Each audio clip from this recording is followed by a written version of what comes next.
talking about the Hadassim. We're on page 33a, the third chapter of Sukkah, page 33a, and the Mishnah was talking about the laws of Hadassim. Basically, we had learned the Mishnah that talked about the laws of Lulav, and then the next Mishnah spoke about Hadassim. A number of the laws are the same, but there were some additional points. And one of them had to do with Niktam Roishay. If the top was cut off, and the Mishnah says it's invalid. And the Gemara here on page 33a mentions what happens if something grew back, like you had a date that grew back on top of this hadas. Niktam roishay, but also by tomorrow. And doesn't mean a date, of course, because it's a hadas, but it means like a little fruit of the berry. A berry grew on it. It uses the word tomorrow, a date, similar to a date. So the Gemara said that Ula Bar Chinana says that Niktam Roishai, if it grows a tomorrow, if it grows this berry on the top, it becomes kosher. It's no longer considered of Niktam Roishai. It's not visible that it was cut. Instead, it doesn't look like it was clipped off. And it's okay, it's kosher. So Rabbi Yirmiyah asks, how does this fit with the rule, or does this work if you include the rule of dichui, which we know from laws of kodshim, the laws of sacrifices, there's laws of dichui. And Rabbi Yirmiyah says that what happens in a similar case where the top was clipped off. It was clipped off Erev Yom Tov, and you already had the lulav tied together with the other. You have the lulav already tied together with the hadassim and aravais, and it got clipped off, and then the also by tomorrow by Yom Tov. And the question was, what happens if this berry grows on its tip on Yom Tov? And so the question is, once it was pushed off, does that ruin it forever? It's called dichui li'olam. Or do we not say that? And instead we say, no, now that it's fit, it's fit. Now it's okay, it's kosher, it should be kosher. So this was the question that Rabbi Yirmiyah, it's interesting, Rabbi Yirmiyah seems to often come up with these type of questions. And here, so what he's doing is he's basically taking a law from Kodshim, from the laws of Karbanis, where we have a concept of dichui there, where we say once it's pushed off, it's pushed off. And by Karbanis, what we say is, like if a Karban wasn't able to be sacrificed, once it's not able to, because something's wrong, even if something's wrong like with the Mizbeach, and you can't bring it, we push it off and we say, nope, you can no longer bring it at all. And so the same law, Rabbi Yirmiyah says, maybe should apply to Hadassim, that once it's pushed off and you can't use it because it's Niktam Roishai, so it's going to be a problem. It's going to be considered that it's no longer usable even after the thing grows onto it, a berry grows onto it. Now, although it does sound strange that it's going to grow a berry on after it's already clipped off, how is it going to grow a berry if it's already attached to your lulav? But the commentaries don't seem to be bothered with that. Basically, it's possible. I guess because you would stick the lulav in water, so the hadassim would be, I guess it's not that surprising that it could grow after it's detached from the ground. but it's still going to grow some type of a berry. So in any event, that was the question that Rabbi Yirmiyah had asked. And I think what maybe we'll just read it, learn it inside, because instead of going over it outside, just to get the whole flow, maybe we'll just read it, learn it inside. So we're on 33a, and I'm just going to start from Niktam Roishai, which is 10 lines from the top of the page. Niktam Roishai, if the top was clipped off, Tni Ula Bar Chinana taught that Niktam Roishai also by Tmara Kosher. So he says that this case of Niktam Roishai doesn't always apply. He sort of qualifies the Mishnah. The Mishnah said it's not going to be valid if the top is clipped off of a hadas of the myrtle. It's not going to be valid. So comes along Gula Bar Chinna. He says, yeah, that's if it didn't grow a berry on top. But if a berry grew, then it's no longer going to be invalid, and it'll be kosher. It's kosher. So Rabbi Yirmiyah asks, Niktam Roisha Me'erev Yom Tov, if the top of it was clipped off before Yom Tov, and Rashi over here, he says that he says also by tomorrow, Misha Negad, the Betalish Nami Salkalei. So it was also by tomorrow b'Yom Tov. Let me read it inside the Gemara again. By Rabbi Yirmiyah asked, Niktam Roishai, the top of it was clipped off, May Erev Yom Tov, from before Yom Tov, after he already tied together the lulav and so with the dasim and the aravos, they're all the myrtle willows, they're all tied together, and now the top was clipped off. We also by tomorrow b'Yom Tov, and a berry grew on it on Yom Tov, and so that's the question. So Mahu, what is the din? Yesh dichui etzel mitzvahs aloi. Do we say there's a concept of dichui by mitzvahs or no? And I'm just going to read Rashi over here. Yesh dichui etzel mitzvahs. This is a Rashi that's about 12 or 13 lines from the top of the page. Yesh dichui etzel mitzvahs. Koloimar, so to say, noihegas teres dichui etzel mitzvahs kashem shenehegas etzel karbanos. It means that just like we say by karbanos, the concept of dichui, do we say it's noiheg also this concept by mitzvahs? It's also applicable by mitzvahs. That if it's initially usable and then it gets pushed aside, nidche, once it's slaughtered, amrinan, we say yidche, it's going to get pushed aside. The sulai hadar chazi, it no longer is fit.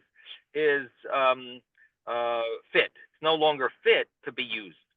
Hachanami, here also, hayil v'nidcha kishaniktam, since it became pushed aside once it was clipped off, sulai hadar chaz mechze ba'aliyas tomorrow, no longer will be fit when the berry grows on it, because it's already been pushed off and decided that it's not kosher and not acceptable. And here, the Gemara does not differentiate, meaning that later on the Gemara will differentiate, make a difference. But here the Gemara is not differentiating between the fact that it was fit or initially, or it was a dichui meikar, it was pushed aside initially, or it was fit initially, nira v'nidcha, and then it got pushed aside. What Rashi means to say is that there is room to make a differentiation here, and to say that in a case where the lulav and the hadassim and aravos are fit to be used, and then it gets clipped off afterwards. So, for example, the Sukkah day comes, and then it gets clipped off on Sukkah. It's already fit to be used, and whether you use it or not doesn't matter. It was fit to be used, and now it got clipped off. There's room to say that it now is pushed aside. Once it was fit and it was pushed aside, we say, nope, you can't use it anymore. However, how about if it was never fit yet, and then it becomes fit to be used?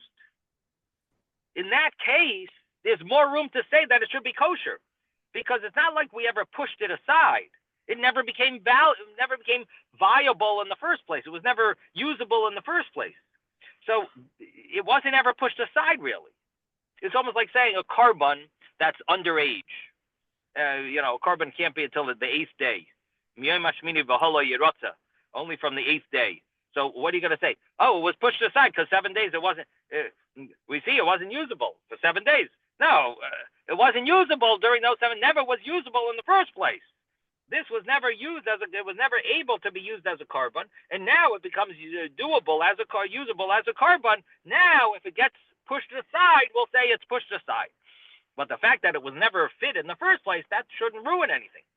So Rashi's bothered saying, maybe you'll say the same thing here by a hadas, that you'll say, well, it's not sukkahs yet. It's not usable for shaking yet, and it got clipped off. So in such a case, we'll say that, okay, it's not usable for sukkahs yet, and it was clipped off, so it was never fit really to be used. And once sukkahs comes and the berry grows on it, now it's fit to be used. It wasn't like we ever pushed it aside. It was never fit in the first place. So you could ask such a question, and Rashi basically hints to us that the Gemara will deal with that type of idea later, but now the Gemara is not differentiating between these two ideas, and the Gemara just assumes and understands that it was never that it doesn't matter whether it was fit or not fit. It's the concept of dichloi by mitzvahs which should apply, at least the way the Gemara understands it. Maybe it should apply in all cases, and now that it's not fit, we'll say it's pushed aside, and you can't use that hadas at all. So and then Rashi ends off the high denikta me erev Yom Tov loy nira me'yolam. This, if it was clipped off from before Yom Tov, that means it was never fit. So Rashi says it would seem like that would be a good differentiation, and Rashi says now the Gemara is not looking into that differentiation. The Gemara will come to such a thing later, but now at this point the Gemara doesn't differentiate. So that's that's Rabbi Yirmiyah's question. He wants to know that once it's clipped off, does that ruin it? Meaning the fact that it's clipped off. So and a date grew on it on Yom Tov, that would be maybe a case to say it's not kosher. The question is, so what did Ula say? Ula said that if it's clipped off and a date, a berry grew on it, it's going to be kosher. So why is Rabbi Yirmiyah asking a question? Can't you see from Ula's law that it's kosher? Ula said it's kosher. Is anyone bothered with that? Ula said such a thing is kosher. Niktam Roshai, we also by tomorrow, it's kosher. So Rabbi Yirmiyah comes along and asks this question. Niktam Roshai from Erev Yom Tov, and a tvara grew on Yom Tov, so it was clipped off, and then it grew, and he wants to know, can you use it as a dichui? What do you mean as a dichui? Ula just said that it's kosher.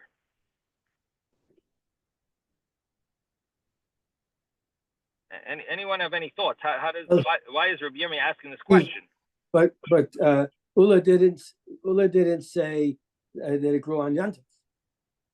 Okay, so in other words, so maybe you bought it 3 days early, and it was 2 days early got cut on the top, and 1 day before Yom Tov, it grew the tamara. Right. So the way Ula the way Rabbi Yirmiyah is understanding Ula, he says, is maybe Ula is specifically talking about a case where the berry grew before Yom Tov began, so it was never pushed aside. Really, we never pushed it aside. Once Yom Tov kicked in, it's a good hadas. This is a kosher hadas. But if it, but the case of Reb Yirmiyah is a case where Yom Tov kicks in, and it's not fit for Yom Tov. It's pushed aside, and now we're gonna say, well, maybe once it's pushed aside, even if it grows a berry, maybe that will be a different law. So that's the reason why Reb Yirmiyah is asking this question. In other words, he's understanding Ula that it could be specifically talking about if the berry grew before Yom Tov began. And that's why Rabbi Yirmiyah goes and spells out his whole case with the grows on Yom Tov, the berry, was clipped off.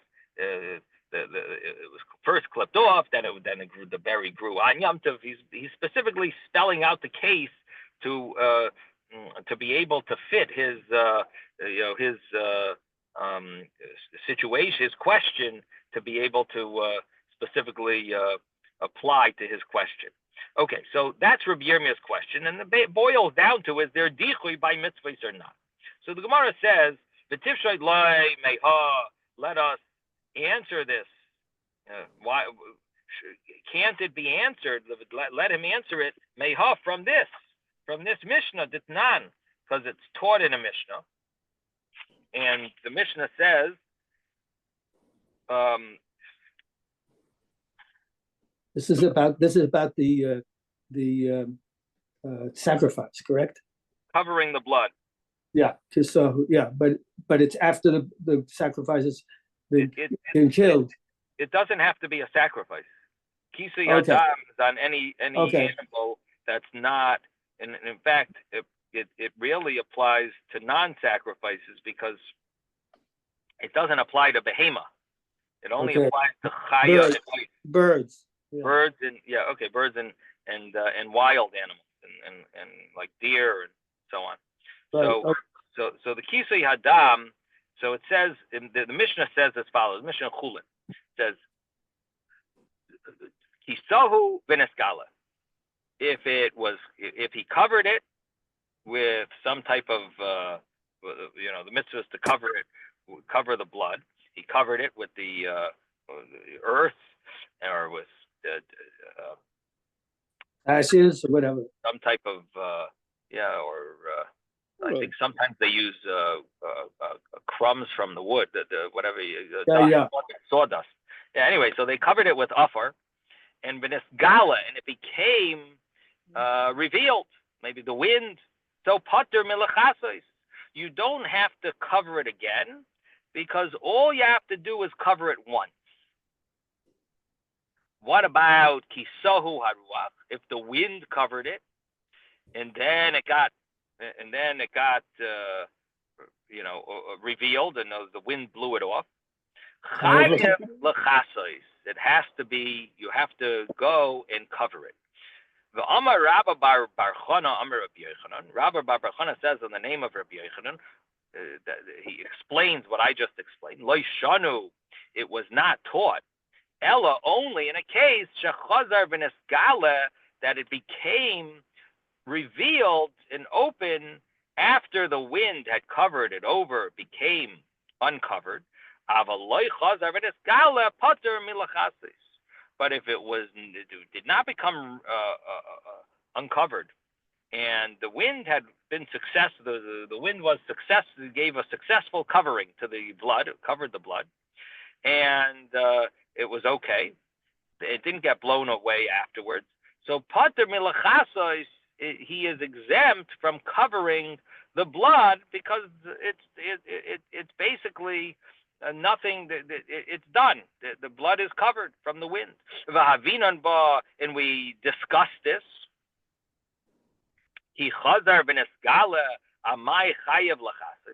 If it gets uncovered, why would someone be obligated to go and cover it?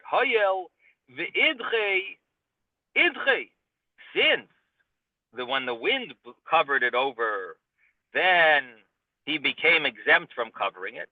So we should say, once he is pushed aside from doing this mitzvah of covering it, so even if it gets revealed, we should say, no, it's idche, it's covered, it's pushed aside. He's no longer eligible to cover it over.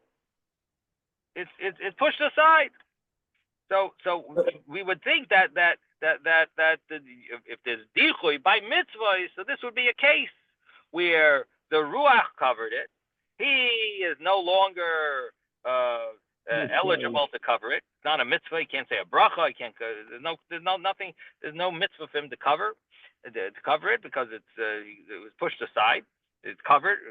So once it's pushed aside, we should say it's pushed aside. The Amar Rav Papa Zoysemer, Rav Papa says, you see from here, Ein dichoy etzel mitzvahs. We don't say this concept of dichoy, and therefore, once he was not able to put the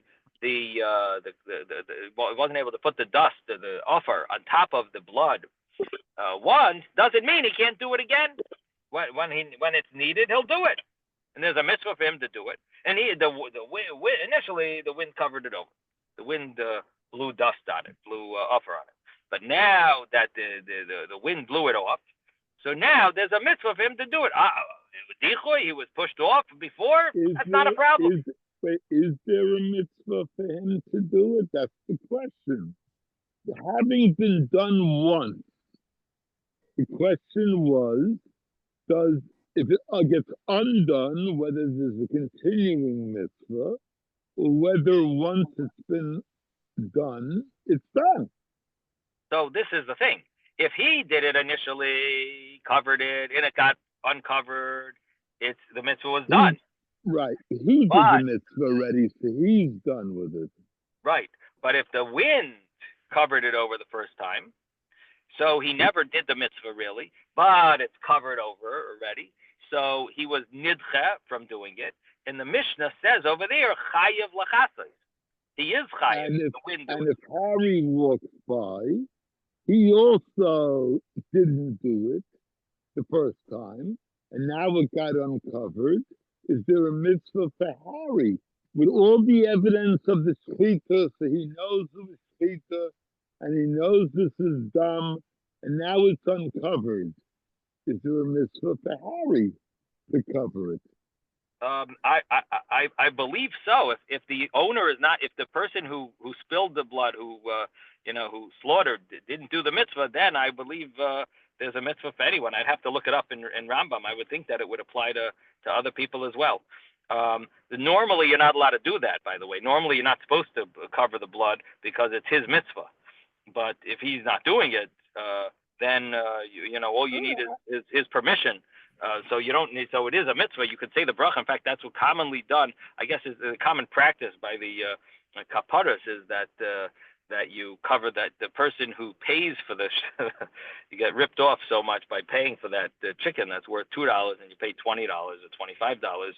So you get to say the bracha, and you cover it. Some people, once in a while they'll ask once in a while you'll see someone ask the sheikhid, is it okay if I cover the blood? Because officially, according to halacha, the sheikhid is the one who really has the mitzvah. And if you steal someone's mitzvah, I think there's like a penalty in Baba Kama. It mentions like there's a penalty, 10 shekel, 10 selah, or 5 selah. There's some type of penalty for stealing someone's mitzvah. Stealing a mitzvah. Yeah. So anyway, bottom line is that from kaparas you sort of see that it is the mitzvahs on anyone, but it's mainly on the sheikhid. But if he doesn't do it, then it would seem that other people should have the mitzvah. Okay, so bottom line is that what we see here, Reb Papa says, you see from here that there is no dichui by mitzvahs. So the Gemara says, yeah, that's not a proof, because it could be Rav Papa was not saying a definite point. He was saying that we are machmir. In other words, you see that we definitely can't say, we can't say the opposite, but to say what he said is a solid fact, not necessarily. It could be he was trying to be strict to cover all bases. And so the Gemara says, Rav Papa gufa mi boile. Rav Papa's statement itself is what we're wondering. That Rav Papa said that there's ein dichui etzel mitzvahs, there's no dichui, and therefore you got to go and recover it. Was this mipshat pashitle? Was this clear to him, the ein dichui etzel mitzvahs, that there is no dichui by mitzvahs? And that's why the Mishnah, in the way Rav Papa explained it, because that there's no dichui, is that why you would be chayev lachasai, loishna lekula, v'loishna lechumra? It doesn't matter if it's a leniency or a stringency. That's the rule. Ein dichui etzel mitzvahs. If a mitzvah was pushed aside and then it becomes fit, you can go and do it. Oy Dilma, or maybe the reason why the Mishnah said that you have to go and recover it is Oy Dilma Sapuke Mesafkale. It was not sure. It was questionable. It was questioning. It was unclear. It wasn't 100% sure. It was Mesupik. It had a dilemma. The Mishnah itself, the author of the Mishnah, the Tana of the Mishnah, had a dilemma. It was Subuke Mesapkale. He had a suffix. L'chumra amrinan, l'kula lo yamrinan. So therefore, because he was Mesupik, he said we have to be strict. He says, you know what? Go cover the blood. Why? Because maybe ein dichoy eitzel mitzvahs. Maybe we don't say such a concept that there's no dichoy by mitzvahs, and maybe we don't say such a concept of dichoy, and therefore there's a mitzvah, and therefore you should go and do it. But if that's true, then it's only l'chumra we would say such a thing. L'kula lo yamrina, we wouldn't say such a thing to be lenient, and therefore in the case of hadas, we can't tell you that it's kosher, because we would only say, for a chumrah, we would say, ein dichoy etzel mitzvahs. But here, if we say ein dichoy etzel mitzvahs, that will be a leniency. If we say that it's not pushed aside and allow you to use it, that would be a leniency. So instead, here we would have to say that it's invalid, and therefore the concept of ein dichoy etzel mitzvahs is really a suffix. It's not a definite. It's not a rule, and therefore in this case we would actually say dichoy etzel mitzvahs, if possibly that it is nidcha, and therefore you go get another one. And the Gemara here says teku. The Gemara answers teku. Tishbe yataretz kushias ve'ibayis. Tishbe Elio Tishbe Elio Hanavi. He's going to come and he will answer when Elio Hanavi comes. He'll answer the questions. So that this question is left for Elio to answer. That's what the Gemara says here. Now we will soon see in the Gemara. The Gemara didn't really end with this topic.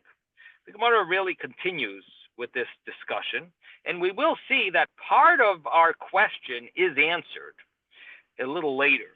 So we're not going to have a full answer, but we will have a partial. One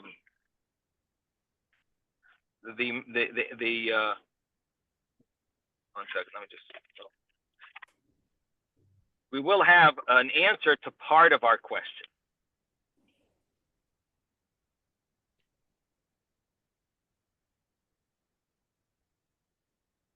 Okay.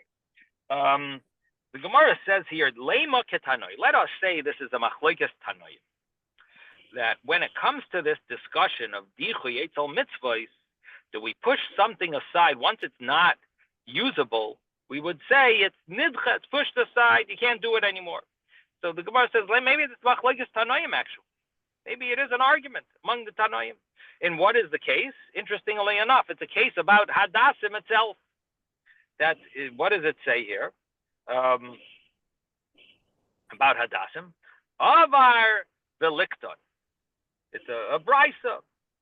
The brisa says, when you have too many of these the berries. The berries. It's interesting, yeah.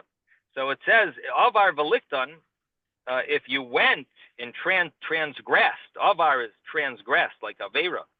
Velikton, and you pick them on Yom Tov, it is possible, it is invalid. Divrei Rabbi Elazar, Rabbi Tzadok. These are the words of Rabbi Elazar, Rabbi Tzadok. So if you did it on Yom Tov, it's invalid. The Chachamim Achshidin, and the rabbis say you're allowed to use this hadas. What do you think? So it sounds like a perfect example of nidcha is something that's dichoy. Do we consider it pushed aside forever?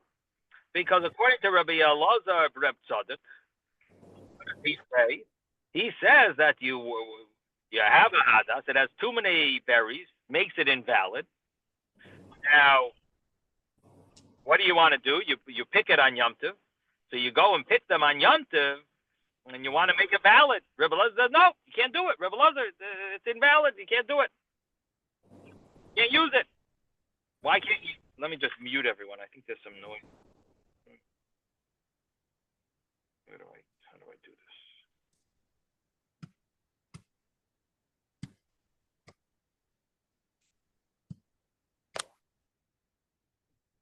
What's going on?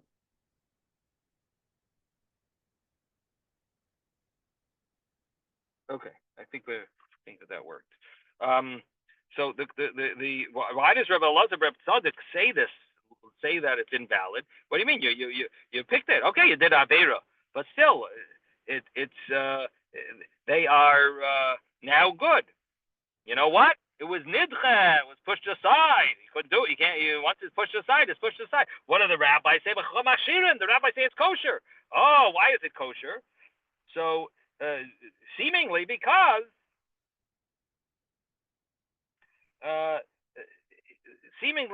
it's kosher because ein dichoy etzel mitzvahs. So we see it's a machlokes Rabbi Elazar and the rabbis. The rabbis hold it's kosher. Okay, it wasn't valid before. Now it became kosher.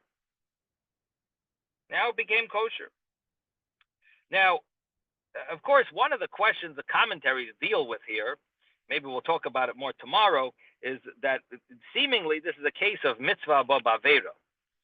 Why, so maybe that's the issue. The commentaries deal with it, but in the meantime, let's just get the flow.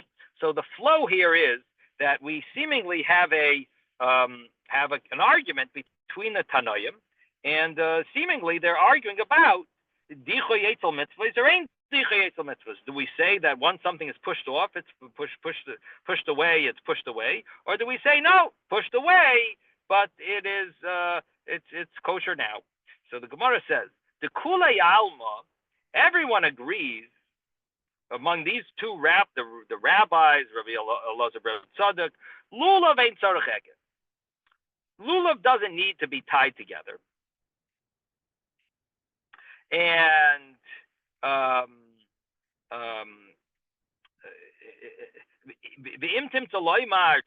and even if you say it does need to be tied together, we're going to say that lo yalfinon lulav mi sukkah. We don't learn lulav from sukkah, and we don't have to worry about the concept of tasa v'loimen ha'asui. What does that mean? That the Gemara is trying to push aside an issue. The issue of tasa v'loimen ha'asui. Something is made in an inappropriate way, and then you do some little trick to fix it. So when it comes to sukkah, that's not valid. It was made wrong, and now you want to say, oh, what is an example? A simple example would be you built your sukkah under a tree, and then you want to just cut the tree, remove the tree afterwards. So now you have a sukkah that was built invalid, and what do you do afterwards? I just removed the tree. That's called tasev leimanasi. That sukkah doesn't work. You can't do that. The example the Mishnah gave, tasev leimanasi, was you built a sukkah in a haystack. So you made the sukkah when the schach was already there. The schach was there without a sukkah. There was no sukkah before, and all you did was dug a hole in the hay, and now you've got schach. Oh, schach. You never touched the schach. You didn't do anything to the schach. You built a hole. That's all you built, a hole. But the schach was there from before, and it wasn't placed there for a sukkah, and therefore that's called tasev leiman asui. So here, the Gemara is trying to push aside this issue. So it says, first of all, what would the issue be? What are we pushing aside? What is the issue here? The issue is that you have these hadassim that are not kosher. So it's possible to say that the hadassim that are not kosher are going to ruin the whole mitzvah. How are they going to ruin it? So one way that they could ruin it is this problem of tasev leimenos. What do we mean tasev leimenos? Because you now have a lulav that's tied together, let's say, with hadassim and arab, but the hadassim have too many berries. So it's made in an invalid way. So what do you want to do? You want to now say, you know what? Let me just pluck the berries after it's already made into a lulav mixture, a lulav bundle. The bundle is already made. It was made in an invalid way, almost like my sukkah was made invalidly. And now I'm doing something to go and fix and like kosher it from some. What am I doing? I already made it. But what am I doing? I'm going to pluck some of those extra berries. So it won't be majority berries. It'll be more leaves than berries. It'll be kosher. So I'm going to go pluck it. But I already made the egged. I already made the bundle because I tied it together already. So if that's the case, then what would end up happening is that the bundle, the bundle that I made, you could say, is not valid because of tasev leimenos. That's why so you could say maybe the reason of Rebbe Elazar is, why is it invalid? Because I already made this bundle together in an invalid way, and now I'm koshering it after the bundle is made, but I never made a bundle afterwards. In other words, I made the bundle. The bundle was supposed to be made with kosher species. Here, what did I do? I made it with non-kosher species, and what am I doing? I'm fixing it afterwards. But I already made the bundle, and the bundle is a mitzvah. So therefore, you could learn that way. So the Gemara wants to push that off and say, no, let's not learn that that's the issue here. And let's say everyone agrees that a lulav doesn't need a bundle.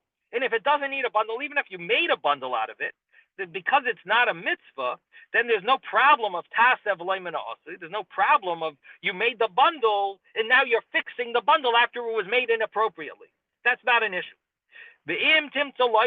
And even if you want to say tzarech eged that it does need a bundle, you could say that there's no concept of tasev leimenos by lulav. You could say lo yalfinan lulav misukah. The chsiv ba by sukkah it says tasev leimenos. It says chag sukkah is tasev lecha, but it doesn't say that by lulav. So you could say that no one holds here that there's an issue of tasev leimenos, and because no one holds tasev leimenos by lulav, either because it doesn't even need an eged. It doesn't need to be tied together. So even if your person ties it, it's just he's doing a little extra, but it's not. There's no mitzvah to tie it, and therefore you can't say, oh, he tied it together in an invalid way, and now he's trying to kosher. No, there's no such thing as tying together. It's like a bonus. It's not a mitzvah to tie it together. So there's no issue of tying it together in an invalid way and then koshering. Or if you say there is a mitzvah to tie it together, but the thing is that there's no problem of tying it together in an invalid way and then koshering it. That's not an issue. That's not a problem. Tasev leimenos, because it doesn't say tasev by lulav. It says tasev by sukkah. So that's not an issue. My lav b'halka meflagi. The Gemara says, you know what they're arguing about? The man de pasil, the one that says it's invalid, meaning Reb Elazar Reb Tzadik, he says, Sabar Amrinon di yesh dichoy etzel mitzvahs. He says we hold this dichoy by mitzvahs. And the one that says kosher doesn't hold. You don't say yesh dichoy etzel mitzvahs. In other words, we don't want something is pushed aside. So the Gemara is explaining that maybe we could learn this argument and say that it's specifically this debate is Rabbi Yirmiyah's question is really a debate between the Tanaim of a Brisa. This question of Rabbi Yirmiyah. This is a debate between the Tanaim of this Brisa, which are actually learned about the Hadassim that have too many berries. So the Gemara says, loy. No, not necessarily. Is that the argument? The Kulei Alma, really, everyone says, loy amrinan. We don't say yesh dichoy etzel mitzvahs. We don't say that there's dichoy etzel mitzvahs and which is actually good, because then it means at least we could fit with that Mishnah in Hulin that fits with the laws of covering the blood. So we don't. Everyone agrees that we don't say yesh dichoy, that once a mitzvah can't be done, it's pushed aside. Here, it's only a debate of tasav leiman ha'asur issue. It's not an issue of dichoy. It's an issue of tasav leiman ha'asur. Because you could say, Mar Savar, Rebbe Elazar Reb Tzaddik, Master Rebbe Elazar Reb Tzaddik holds that Yalfina and Lulav Sukkah, we learn Lulav from Sukkah. That just like it says by Sukkah Dasav Leiman Osui. So the same thing as Lulav. Lulav needs to be tied together. And if you tied it together in an invalid way and then you tried to fix it by plucking the berries, so then it's Tasav Leiman Osui. You didn't tie it properly because you tied it in an invalid way, and now you're just fixing the thing after the fact. You have to retie it, and if you didn't, it's invalid. So that's Rebbe Elazar Reb Tzaddik. Umar Savar and the rabbis hold Yalfinan Lulav mi Sukkah. We don't learn Lulav from Sukkah, and because we don't learn Lulav from Sukkah, we don't have a problem of Tasev Leiman. So you could after the fact you tied it together, no problem. You could still pluck the berries now. Oh, what do you mean? It was tied together in an invalid way? Yeah. And it's a mitzvah to tie together. Yep. No problem. There's no problem. Tasav leiman also. I have no issue with that because I'm allowed to fix it afterwards. I don't have to do it in the right order. I don't have to do it in a normal build it in a kosher way. I could fix something, after the fact, and now it's kosher. Yes, Jeffrey. And we studied that with Sukkah too, right? We built the sukkah and it was too high, so now we were able to make a platform inside, so that we could sit on a chair and it would be within the 20 amos.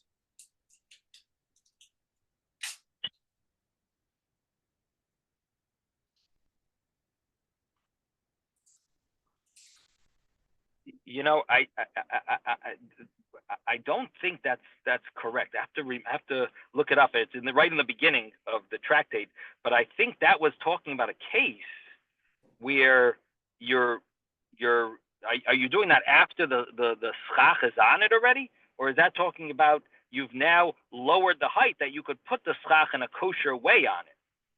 In other words, according to the way you're saying it, it sounds like a problem of tasa v'leiman ha'asi. To go and put a platform in it after the fact, that to me sounds like it won't work. Am I wrong? Did we learn it differently then? I don't think it said specifically that there was no schach on it. Right. I'll have to look at it again because also there is definitely an issue of tasav leiman ha'asi. So how would that work? Why would that be okay?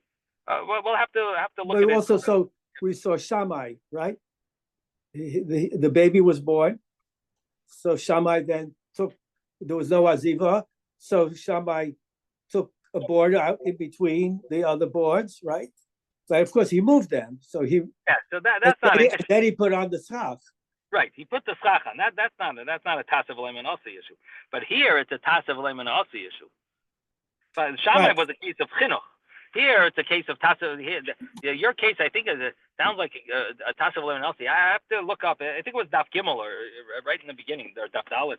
So we'll take a look after. But anyway, the bottom line is that there's room to say that lulav could be learned from sukkah, and there's room to say that it's not learned from sukkah, and therefore you don't have an issue of tasav leiman ha'asi if you don't learn it from sukkah. That's one way of understanding this argument. And the Gemara gives another option. V'yibayaseiman, if you want, you could say another option. And do we have a few minutes? Is everyone? Can we go another 15 minutes? Yeah. Anyone have a problem? Yeah. Okay. Because we started late. I may have to computer to you 11:15, but we'll see. Or have you slide over so I can use the big computer there. So the V'yibayasema, the Gemara continues and says, V'yibayasema, if you want, you could say another way of explaining this argument of Rabbi Elazar Reb Tzaddik and the rabbis. Svira Lon, if we hold Lulav Tzarech Eged, that do we hold of Lulav needs to be tied? that the Kulei Alma Yalfinon Lulav Misukkah, everyone agrees that the law by Sukkah of Tasav Leiman Asui also applies to a lulav as well. But here the issue is, do you really need to tie the lulav together? This is what the argument is. Is there a mitzvah to tie the three species of the lulav, hadas, and arava together, or not? Uvepelukta dahani tanoi, and this is the same argument of these other tanoim, of these other authors of Mishnayos or Brises. The Tanya that it was taught in a Tosefta, lulav, bein agud, bein she'ena yagud, whether it's tied together with the other species or not. Kosher, it is kosher. That's the first opinion. Rabbi Yehuda says, agud kosher, she'ena yagud pasul. Rabbi Yehuda says, if it's tied together, it is kosher. If it's not tied together, it is not kosher. You do not fulfill your obligation if it's not tied together. It's pasul. And what's the reason of Rabbi Yehuda? My taima de Rabbi Yehuda. What would the reason be of Rabbi Yehuda that he holds that it has to be tied together? Yalef lakicha me'agudas ezek. He learns a Gzeira Shava that it says, like lakicha, when it talks about the Agudas Ezov. That's with the Agudas Ezov, right? Yeah, but what is it talking about, Agudas Ezov? It's talking about the Karban Pesach. Right. And so it says in the Parsha, last week's Parshas Boy. So it says, here regarding lulav, it says ulakachtem lachem. It says the word lakicha. Take for yourself b'yam harishayin, that the lakachem b'yam harishayin creates hadar kapis tamam. You got to take these species, and it says over there ksiv hasam, and it says over there ulakachtem agudas ezov. Take a bunch of hyssop and dip it into the blood of the Karban Pesach, and place it on the mashkoif, on the lintel, and on the shtei hamazuzos, the two doorposts. So just like over there, mala halon aguda afkan aguda. Just like over there, it says aguda. Understanding is that it has to be tied together. So here also you have a gzeira shava, rabbanon les lahu lakicha. They don't have that gzeira shava. They didn't have such a tradition to have that. It needs to be one that you learn from the gzeira shava that you have to have. They don't. You have to have a gzeira shava. It needs to be a tradition that these two words are connected, even though they're the same words. But there has to be a tradition that you're supposed to learn one from the other. And because we don't have that, they didn't have that tradition. They didn't hold that you needed to be tied together. And therefore, so the brisa that or the Tosefta that we just quoted holds that you don't need to tie together an agudas, the lulav. The rabbis hold that. Rabbi Yehuda holds you do need to tie the lulav together. The rabbis hold you don't need to.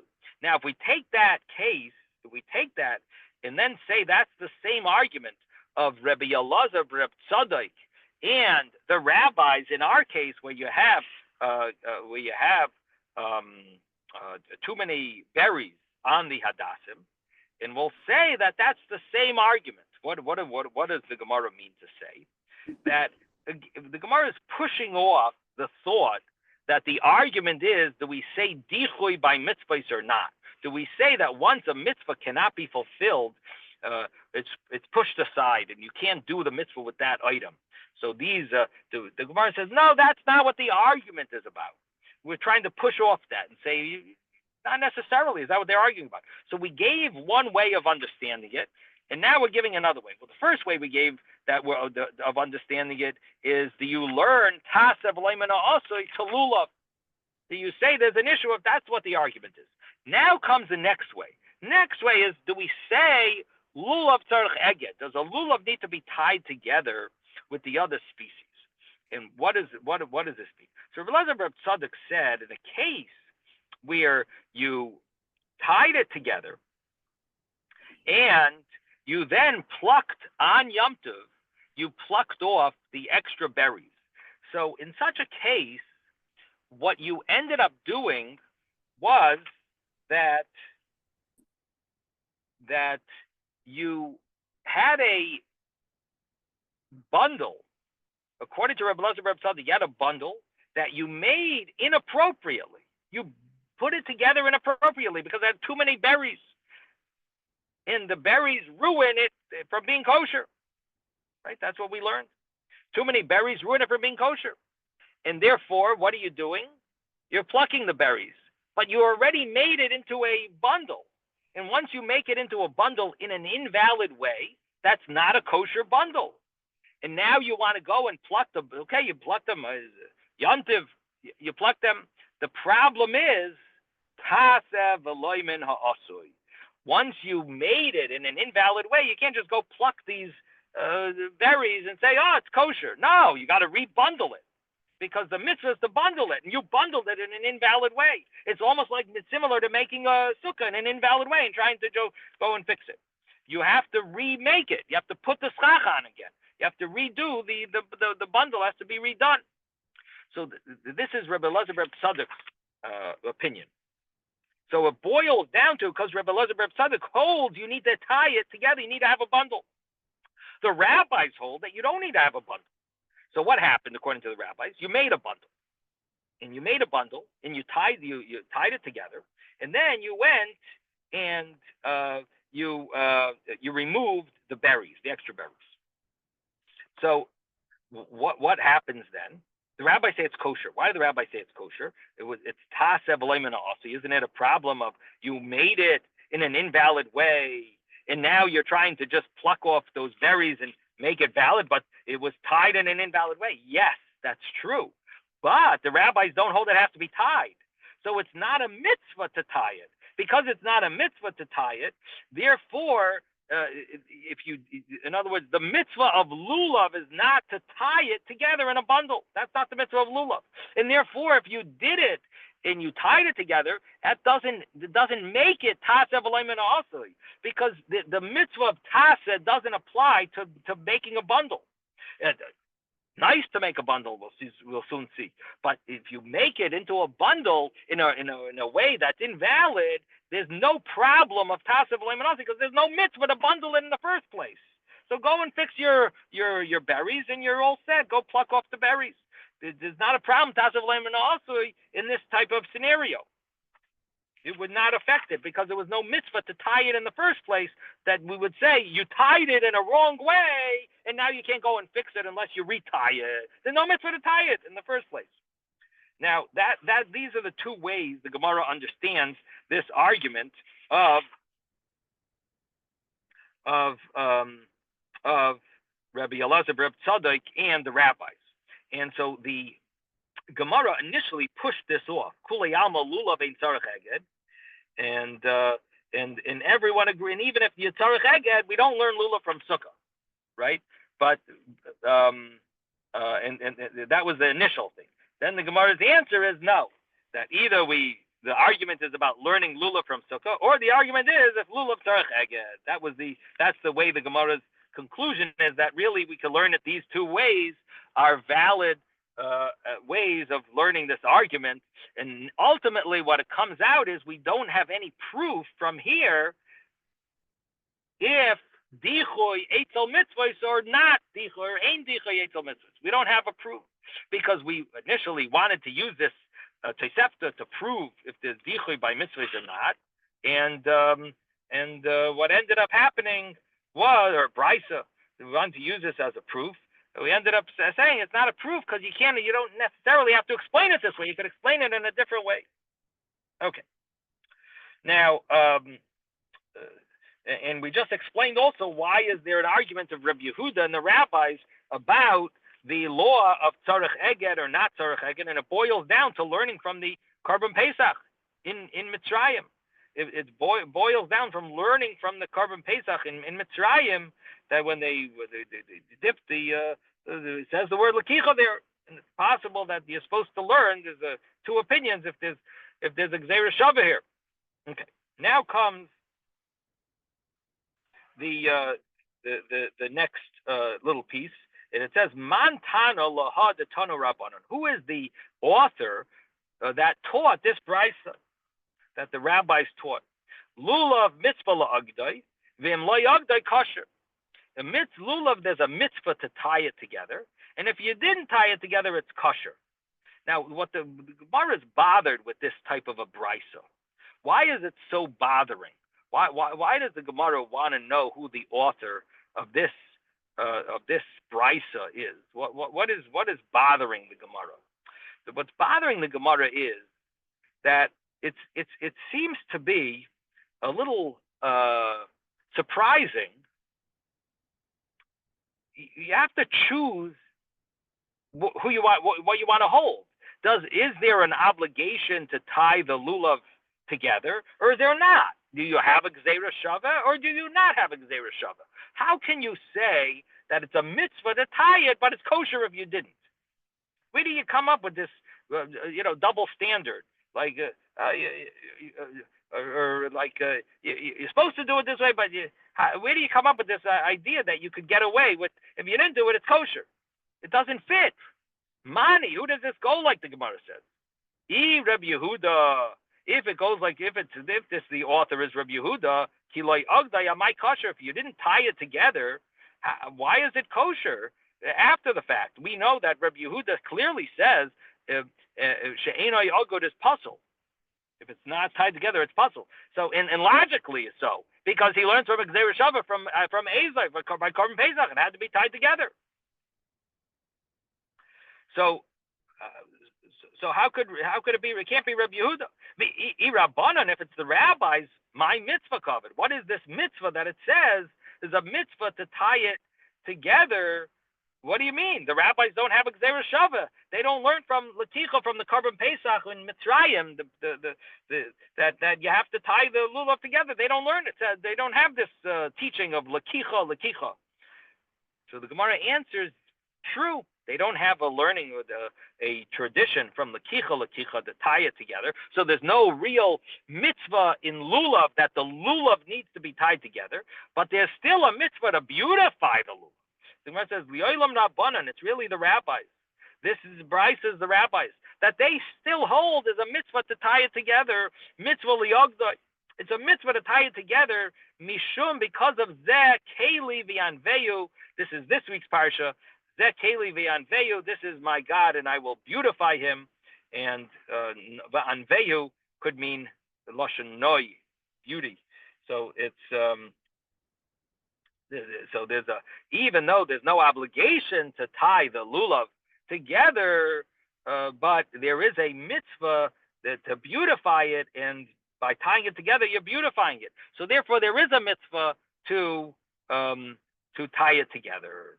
Now, what comes out from here is, so if there is a mitzvah to tie it together according to the rabbis, then what about the previous Gemara?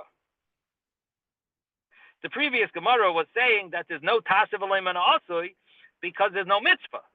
But now we just said that there is a mitzvah. So does that mean that there's Tasev Aleim and Asui? Would there be a problem now if you tied it together in a wrong way, that you now have invalidated it and you have to retie it together?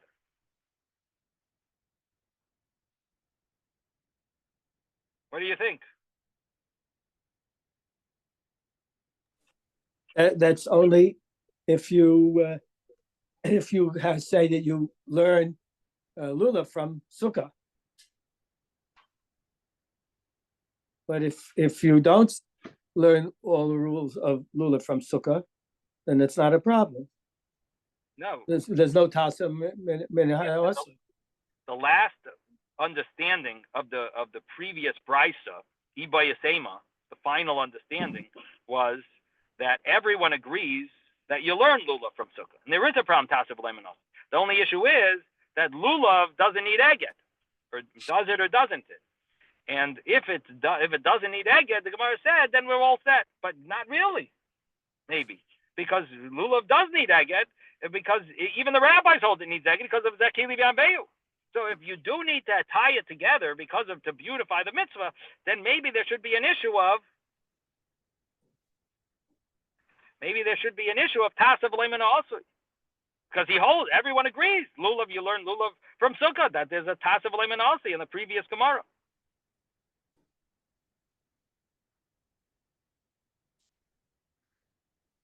Please move your computer here. So seemingly the difference would be that tasav leiman also.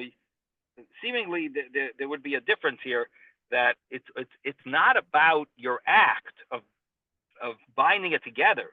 But Zeki Levi Ambeyu is not about how you put it, that you have to put it together in an act of putting together. And then if you put it together in the wrong way, and then it's not good. It's all about, is it nice?